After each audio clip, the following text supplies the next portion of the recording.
Welcome to another episode of the Home and Away podcast. I'm Caleb Lawrence, joined as always in a new place by my brother and co-host Jacob Lawrence. Cobby, it looks like you're back at the crib. How are we doing? Yes, sir. Back at the crib. Doing good. Got a little new setup. We'll see how it works with the new camera, microphone. My goal is to show you up a little bit. So Oh yeah, maybe you'll go drop a couple bucks on the new camera one day. sorry, Trying to invest in the pod, I'm not big bank rolling like you, son. Oh, like me? Like me? Oh my goodness. Like who? Man, come on now, man. Don't play that game. Oh yeah, we'll see. Um, Yeah. I see you still rocking the polo from when you attempted to go golfing today. Attempt is the correct word indeed, because it was a poor attempt. And um I mean, I had fun, but I didn't have much fun. But it was fun to go out there with I went out with Dad and Uncle Jay. And um they would have killed me if we were really, really keeping score. I would have got killed by some old man. So, it's not very fun. It was my first time even swinging a club in probably like 7 months. And I have, the injury in my shoulder, and, my wrist is hurt. So I couldn't even finish the whole 18. So I had to stop and chill in the cart for like the last 5 or 6 holes. I was working on my putting. I would toss a ball out there farthest from the pin and try and work on that a little bit. But um, yeah, I had a good time though. Still, how'd you hit them today? I know you went out and played around today, or I guess that might be a subject for another day.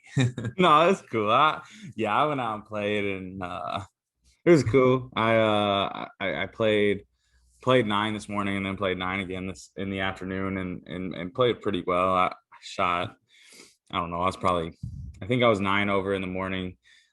Missed a lot of putts. I had like 4 3 putts, and then this morning, I mean in the afternoon, I think I was like 7 over. So not For bad, 3 putts, Come on, man. dude. I was three putting like crazy, If you crazy, could bro. two putt every time, you'll get that 70 you wanted, man.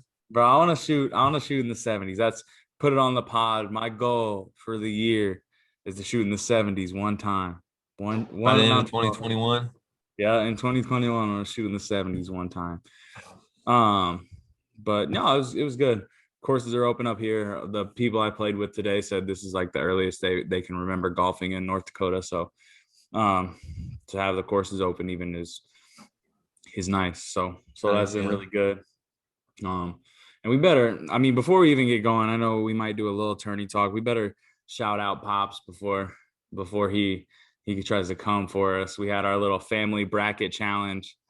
Pop had 2 brackets in there, both with Gonzaga and Baylor in the championship. One Gonzaga winning and one Baylor winning. So he essentially clean swept He's got it locked the up. family bracket challenge, and I'm sure we're gonna hear about it. So we might as well just give him his shouts on the pod to start with. Yeah, may as well. I think we still both owe him 20. I know he's gonna let us remind us of that. And but I know you also said that you were gonna see if he let you get a chance to win it back on the golf course. So I'm hoping that you can do that. I think I'm probably retired for a little while. I'm retired for a little while, and maybe when I make that comeback, then I'll have some time to talk and talk my shit, a little bit. Right. Yeah, we already got some parameters set up. He plays he old now, so he's senior. He plays from the senior tees, and I'm gonna play from the back tees. And he thinks he can beat me straight stroke. So I find that to be hard to believe, but if he wants me to take his money, I'll go ahead and do it. Hey, you better watch out though, because I mean he ain't bad. He ain't bad. He hits it. He don't hit it too far. If you're playing a hole that's 180, he's probably gonna pull out the driver. Right. but but he can hit straight for the most part. I mean today he was definitely not on his game though. If you would have caught him today, you probably could have beat him.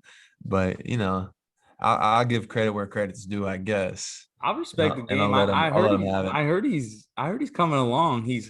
he said he's going for it over water instead of laying up every time now. Like, Yep. I'm impressed with it. So that's good because when we played together, he was trying to lay everything up. One time we were like 160 from the green, but there was water in between. And he was like, we probably can't get there. We need to lay up. And I was like, Pop, I am not laying up on 160 to the green over water. I was He like, was that's trying to turn up. like Pop, that's like a Chevin iron. Like, And he's turning 60 on Wednesday, I think. So, yeah. and let him live, man. Yeah. If he wants to Hey, lay up, he can he lay keeps up. it he keeps it out in the middle of the fairway though. So like shit. When we get a little squirrely with the driver, he's out there in the middle. It's a lot easier to play from the middle. Yeah, he's not a bad scramble partner. I'll give him that. No But doubt. No doubt, no doubt. So let's dive into some stuff you wanted to talk about. What do we got here? so let's just jump into opening day. You know, we had our opening day episode. So we had opening, weekend, I guess, on Easter weekend, and MLB got started back. I know we were both happy to just see some ball, and even though the Cardinals, they didn't do too great. They got one, but they got beat in the series by the Reds. There was a little dramatics though. It made it fun to watch. Castellanos basically was the Cardinals' dad all weekend, and he let us know it, and led to a little altercation where the benches cleared. And now today they're saying Castellanos gets suspended 2 games, which I think is pretty soft by the MLB. But I think one of the reasons maybe he's getting suspended is that like the COVID rules say you can't like initiate anything like that because like they don't want people all clearing and getting in each other's faces and stuff. So maybe that's it, but I don't know. Pretty soft by the MLB in my opinion. And then I think also 5 other players got fined, but nobody else got suspended. So um what's your thoughts on one, that suspension, and then two, do you think it was on purpose? And then I guess if it was on purpose, I guess it would be for him watching that home run the day before or the game before because there was an off day.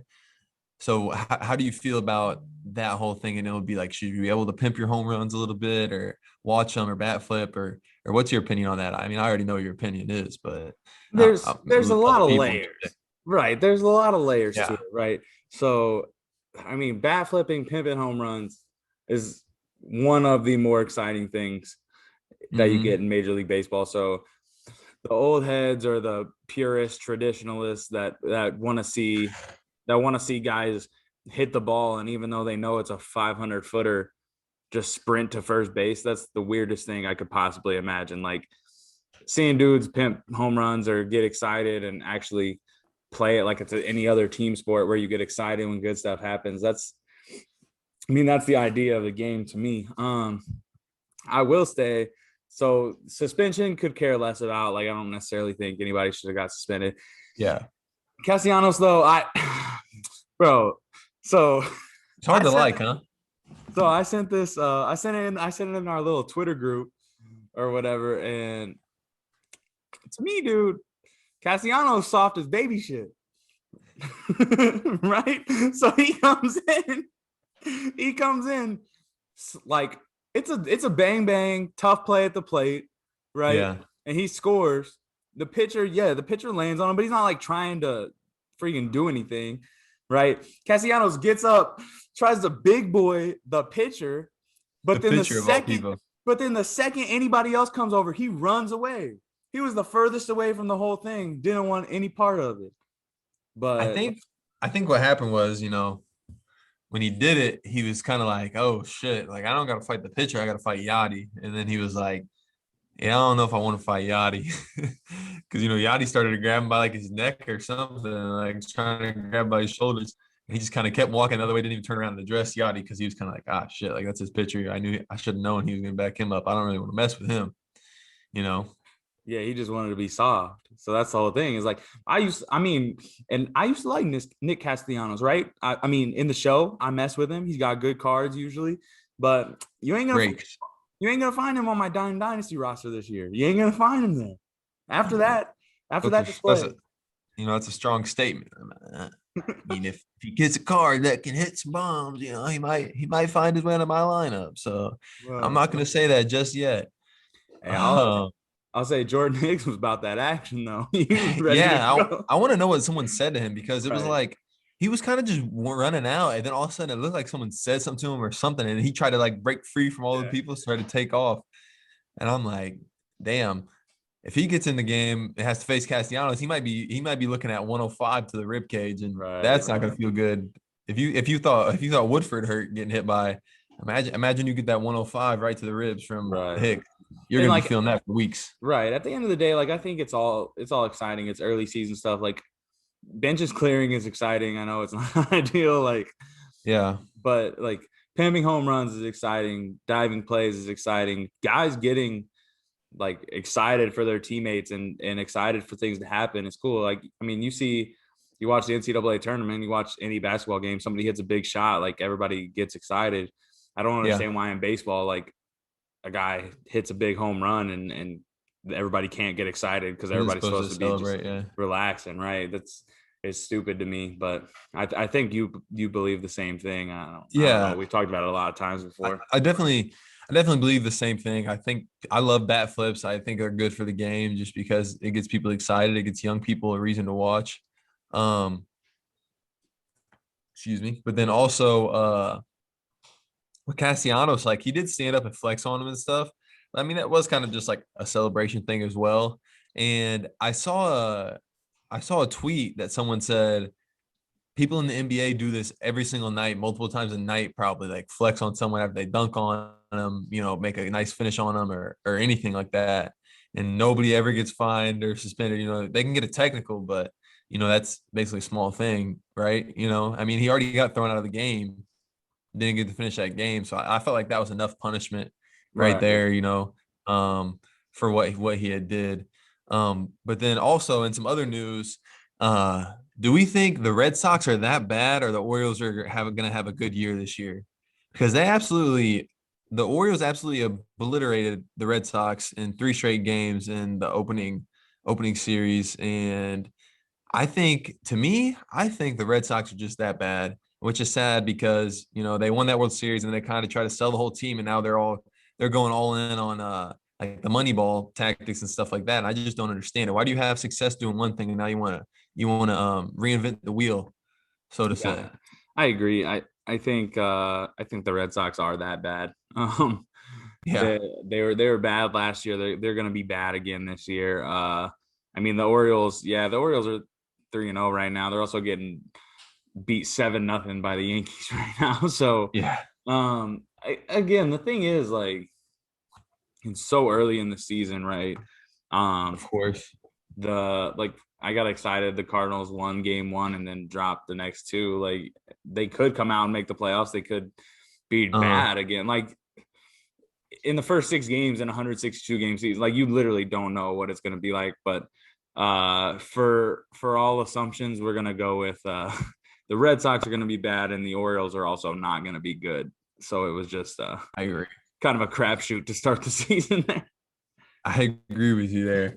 I think I think that kind of in any sport, the first weekend or like the first opening couple weeks, even, in the NBA and stuff, always gets kind of blown out of proportion. Because I know at one point, I think the Cavaliers, for example, won like 6 straight or something, and Marcus was all excited, and I was even like, damn, they might be pretty good this year. Like they had beat the Nets. I was like, I don't know what's up with the Cavs, and he's like, they're gonna make the playoffs this year. I'm like, I don't know about that.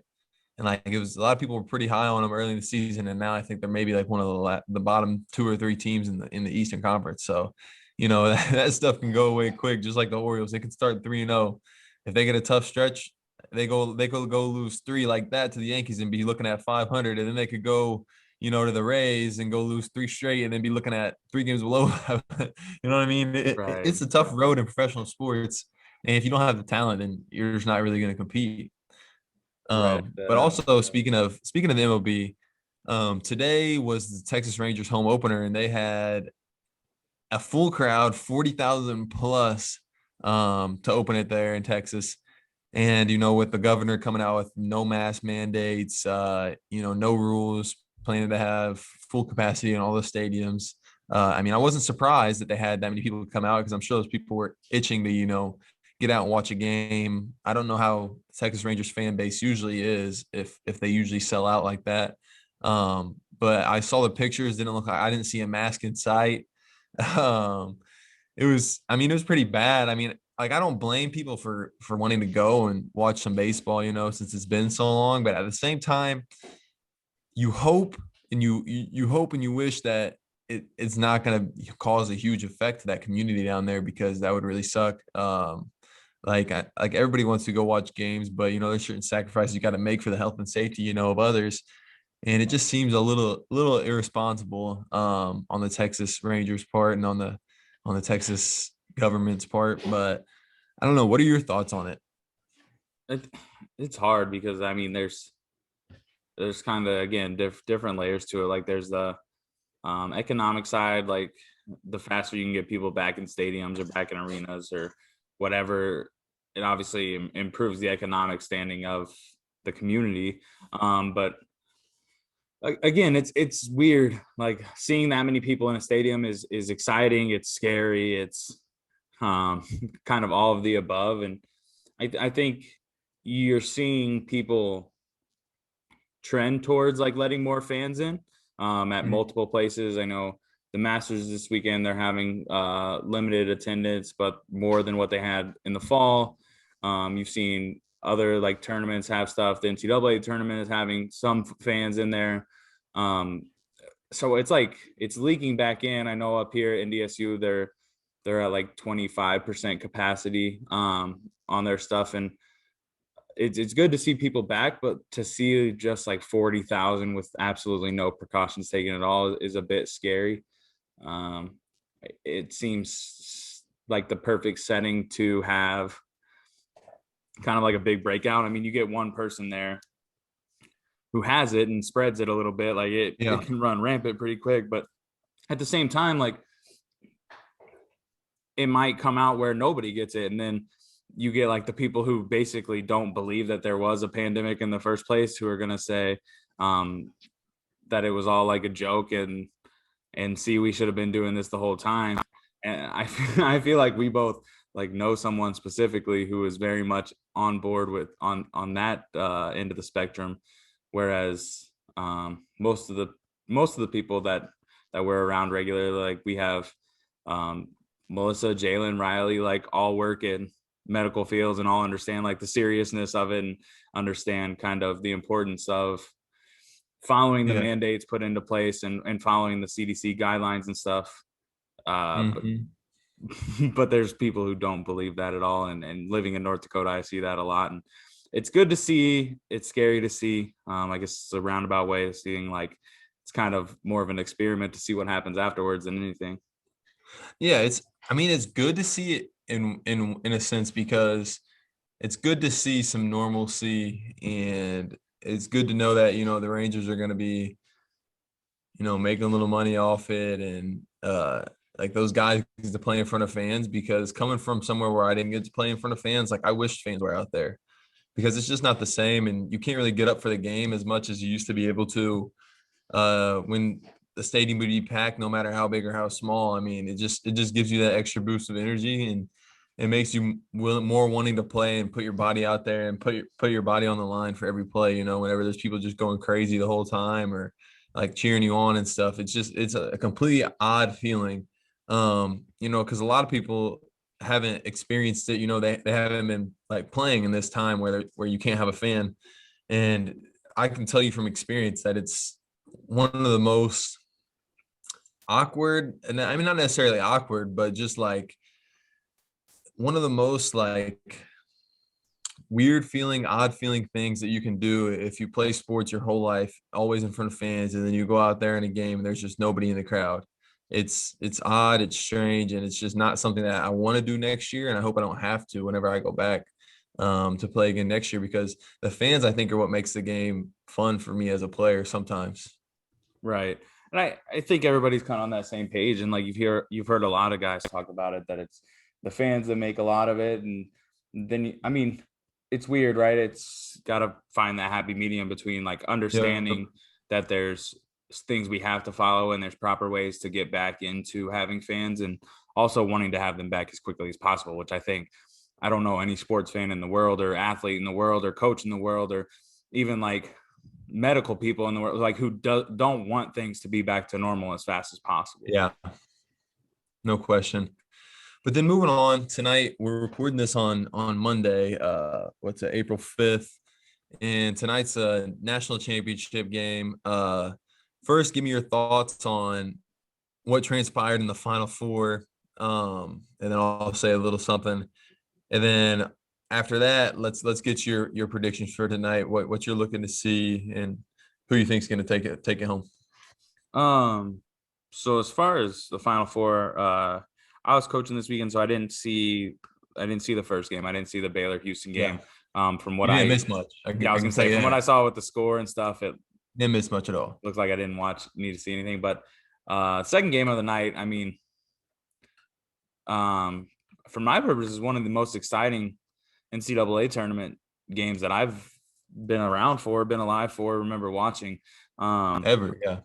Right. Like I've seen a lot of people like compare it, like say it's one of, if not the like best shots in NCAA tournament history. My thing is the only thing I kind of push back on that with is you take the tournament, I can't remember what year it was, but it was North Carolina and Villanova, and you had Marcus Page hit the double clutch 3 to tie the game, and then Chris Jenkins hit a game winner buzzer beater 3 to win the national championship. I mean, I don't know that it gets bigger than that shot. Yeah, I don't know if it gets better than that. Right, but I think that's also, I could be wrong, but I'm pretty sure that's the only buzzer beater shot to win a NCAA championship, but I'm not sure. I mean, just the likelihood is that would be correct. I don't know, like it's just not that many. Or maybe buzzer beater 3 or something. I don't know. Right, it's not like that many games come down to legitimate buzzer beaters, right? You might have a shot that goes in with a second or even a half a second left, but yeah, when it comes like ball leaves hand, buzzer goes off, ball goes in, like that's unreal. And yeah, I mean, it was so cool. And then you saw like he after in his interview was like, I wanted to jump on the table like D Wade. I've always wanted to do that shit too. Yeah, I've always wanted to do that shit too. Yeah, and then the coolest part was you saw D Wade like tweeted at him, was like, dude, I jumped on my kitchen counter when I saw that. Bro, I've always wanted to do that shit. Jump on the damn scorer's table. I've always thought that was the coolest thing ever. That was the most hyped celebration ever, especially if you're at the crib. Oh my god, so the fans would go crazy. It was so funny though, because the picture that someone took of him from like behind him, like because there was apparently some Gonzaga fans over there that he was kind of yelling towards and stuff. But like the picture that was one of the pictures was taken of him, all you could see was cardboard cutouts, and it just looked like he was screaming at cardboard cutout fans. Oh, that's like, awesome. Damn. Like imagine that moment, but with fans though. That'd be insane. Like full arena. That's the thing, like what we're saying, when it's awkward and when it's not as fun to watch, honestly, because I couldn't imagine what the crowd reactions would have looked like for that. That would have been a treat for sure in and of itself. Right. That, like, you see that happen in a full arena. Like, we're talking not even just a college arena, straight football arena, bro. Yeah. That would be insane. 80,000. Right. That would be crazy. Absolutely insane. And with like the court side and like all the people crowded up on the scorer's table whenever he jumps up there. Oh my God, that would have looked. That picture's already cold, but it would have been an all timer probably if there would have been fans there. But for the game tonight, so I'm going with Baylor. I'm going with the underdog. After I saw what they did to Houston last night, or not last, was that not last night? I mean, Saturday night. Yeah, I'm tripping. My fault. After I saw what they did to Houston Saturday night, it's hard for me to pick against them. Even though Gonzaga is undefeated, I know they had the cupcake schedule in the regular season. I know. But also with Houston, I don't know if, I mean, they did, I did tell, Coach Chris Richardson this, Coach Rich, I did tell them they had a little bit of a cupcake walk to the Final Four. They played all double-digit seeds, and whenever they got there and they finally had a test, they got damn near 30 balled. So Well, I don't know what the final score ended up being, but they were down 25 and I turned it off. So I'm gonna go with damn near 30 both. um, so with that being said, I thought Baylor just was so impressive in that win and the way that they just absolutely dominated them from start to finish that I got to go with Baylor and I put 20 on them to win it. So I got 20 on them to win. So I'm gonna be pulling for them tonight. Yeah, I'm going against you. So I guess we can add this to the pick'em list then. The running tally. Yeah, We'll have to, I'm we'll have taking to count it up and give the people a tally yeah, after this game after the tournament's because over. yeah, after the tourney's over. Got to see who won that bracket challenge because you wanted to put 10 games on it. I want to put 5. You wanted to put 10, but I'm pretty sure I've got you right now. I'm not I positive, but I think think I so. might have you. I think so. But yeah, I'm gonna Well, go actually, but Gonzaga. hey, but you technically picked UCLA in the Final Four, so you did have one Final Four team. You Right, did have right. one. The technicality of picking the 11 seed in the playoff in the playing game is you get whichever one wins the playing game. Yeah, And although I picked by mouth Michigan State to take it all the way, according to the bracket challenge, I picked UCLA in a great yeah. pick of Final Four teams. Now, we're not going to talk about the other ones who didn't make it there, but that was a good pick on my part, and I will take full credit for that. But yeah, I got Gonzaga. I think I don't know. I just think they've been the best team all year, and I think Thanks. they come out and win the game tonight. I don't know. It's weird. Like a Baylor Gonzaga national championship game doesn't really excite me that much. Like I don't Really? know. I don't know why. Like I'm I just like excited to see it more so. I think because we didn't get to see it last year. We didn't get to right. see the I NCAA tournament. agree. Like I don't even know what it is. Right. I think Gonzaga is exciting to watch, and I think Baylor is exciting to watch. But like it's two teams that I didn't follow very closely this year in general, so I didn't see him play a ton. And I don't know. I don't know. It just doesn't move the needle for me Doesn't like get some other games yeah, I might. would say doesn't get you going. Right. But yeah, I like Gonzaga in it. Um, does I have a question though? Mark Vital or Mark Vital or whatever who plays for Baylor, does he? That's a big Does he boy. That's a dude, does big he boy. give you vibes of like those Kansas dudes who played there for 12 years? A little bit, yeah, because I didn't know he was still on the team until I watched the game on Saturday. Right, bro. Imagine he takes his COVID year and comes back, bro. Oh Right. my The fact that goodness. he's still there, I feel like he's been there forever. Like, I don't Same. I feel understand. the same way. I don't understand it at all. I feel the same exact way. I don't know how he's still there. I have literally no idea. Um and that's a big boy too. Oh, That is he's a big old big, boy. big. He's a thick body. Yes, sir. Um Hey, Pause, but he is. we love to see the thick dudes get it done. Yeah, I love it. But one last fun thing before we watch this game, and then we'll talk to you guys after the game, and we'll give maybe a little recap, our thoughts, and maybe we'll add in some of our reactions here as we watch. But I saw I saw a tweet that Sports Center had reposted actually, and it's from this person named Matt Spoonhour, I think is what his name is. I believe he makes TikTok videos a lot, like comparing some sports stuff. I think that's him. I'm not sure. It looks like the same guy on his profile picture. But anyway, that's neither here nor there. He posted a question. He said, "Who wins in a 1v1? You with LeBron's build and athleticism, but your basketball skills, or LeBron with his basketball skills, but your build and athleticism?"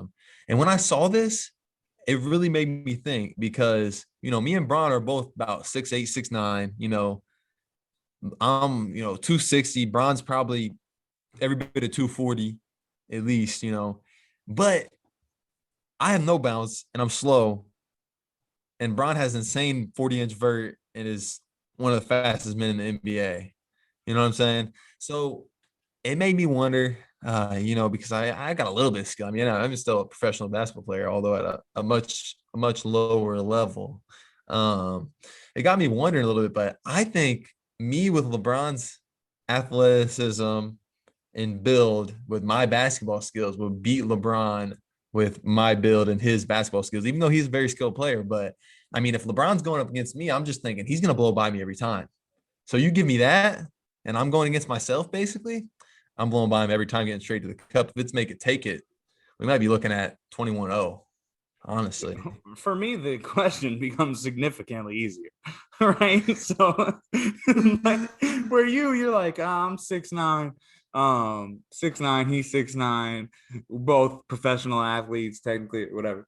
Listen, I'm six. I'd like to tell people I'm 6'4". I'm about 6'3" and a half. All right. I weigh too much and I'm slow. All right. So, I mean, I'm decent at basketball, but you give me my skill in LeBron James's body, I'm beating yeah, his that's true. ass. I'm beating It's his true. ass. That's probably true. That's probably true. But hey, if you had like LeBron's little dribbles and stuff and like his jumper, because I mean, we can't lie. LeBron's a 40% 3-point shooter in the NBA, taking 7 attempts a Right. game. Right. So, and the thing in his finish game, and like his handle is low key underrated Bro, for how big he is, how strong do he is. you think me at my size But is no, getting a you would beat shot? him. Do you think me I at think you my would beat him. size is getting a shot off against LeBron's athleticism? No, he's still the same Yeah. athletically as me, bro. It ain't gonna happen. I think this is more for. I think this question is more for people who don't play basketball and have no basketball skill at all. If you give True. them 6'8", Right. 240, a 40-inch vert, and actual fluid athleticism with no basketball skill, can they beat themselves if they're like a normal like 6-foot dude with but with crazy basketball skills? You Right. know what I mean? Right. And that's where the question I think gets more interesting. Because the So I thing think I is, think I'll clip this and post it on Twitter or Instagram or both, and maybe see what people think in the comments. right. The thing for me is, even if that day I'm not hitting shots, because I'm a little streaky with the jump shot. Oh, not a little.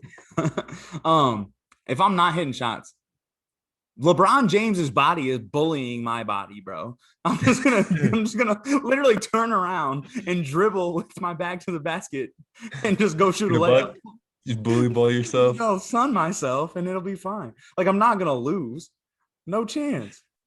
Facts. I'll give you that. But all right, man. I see in the background the game started. Let's watch this game and we'll come back on here in a little bit. Sounds good. All right, bet. Sleep. Well, the clock is winding down and the Baylor Bears are celebrating out there in Indianapolis at Lucas Oil Stadium. And I hate to say it, but this one wasn't even close from start to finish. I expected a great game. I think you did too. I expected something close, but all respect to and shout outs to the Baylor Bears for just dominating that game from the tip to the very end to the last buzzer. Honestly, it was an unreal performance in the finals, unreal performance in the Final Four by them. I think my final thoughts on the game are that Baylor just looked like they wanted it more. They were on the ground much more than Gonzaga was, and they just played harder, flat out. What were your final thoughts on that game, and what did you think about that performance?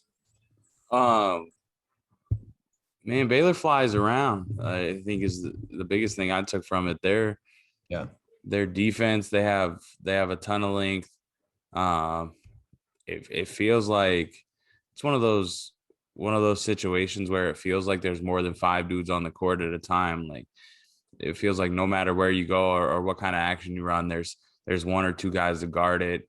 If it looks like you might get a look at the rim, one of their bigs flies over and blocks a shot. Yep. Like, I mean, they shot the ball really well, but like defensively, Gonzaga couldn't get into anything. And that, I mean, from the beginning, they were turning them over.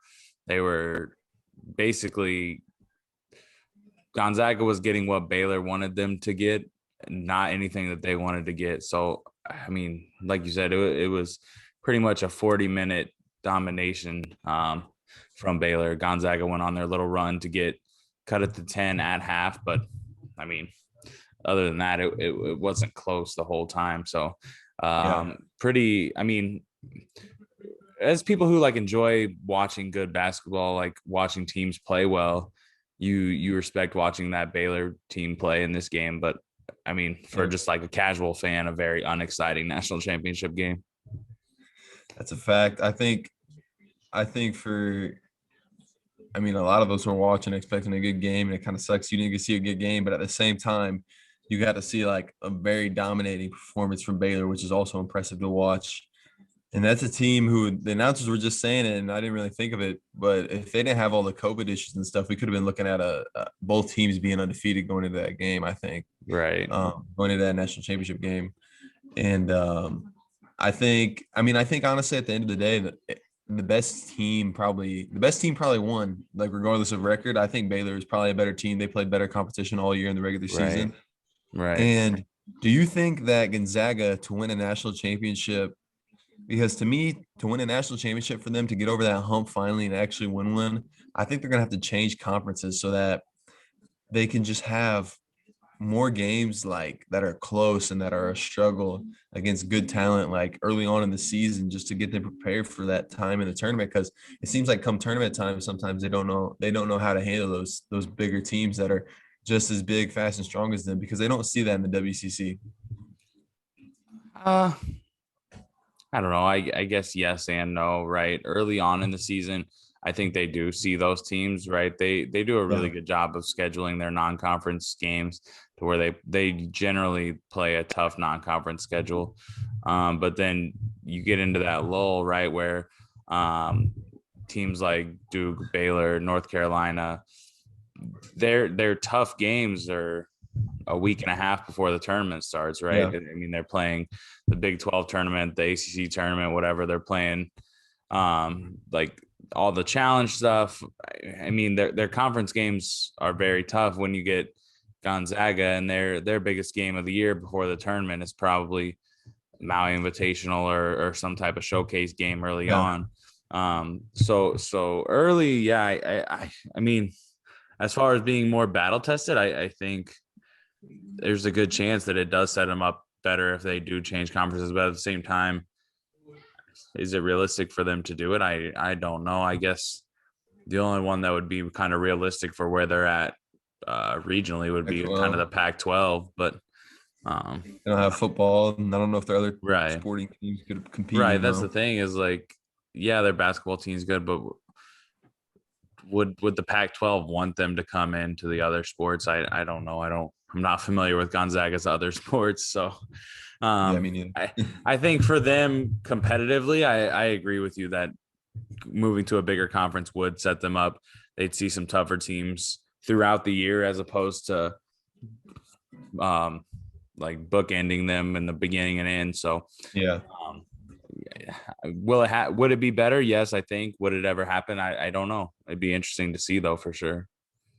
Yeah, it would. I'd be interested to see them, in a Pac-12, Big 12, Big 10, ACC type like schedule for an entire season, or even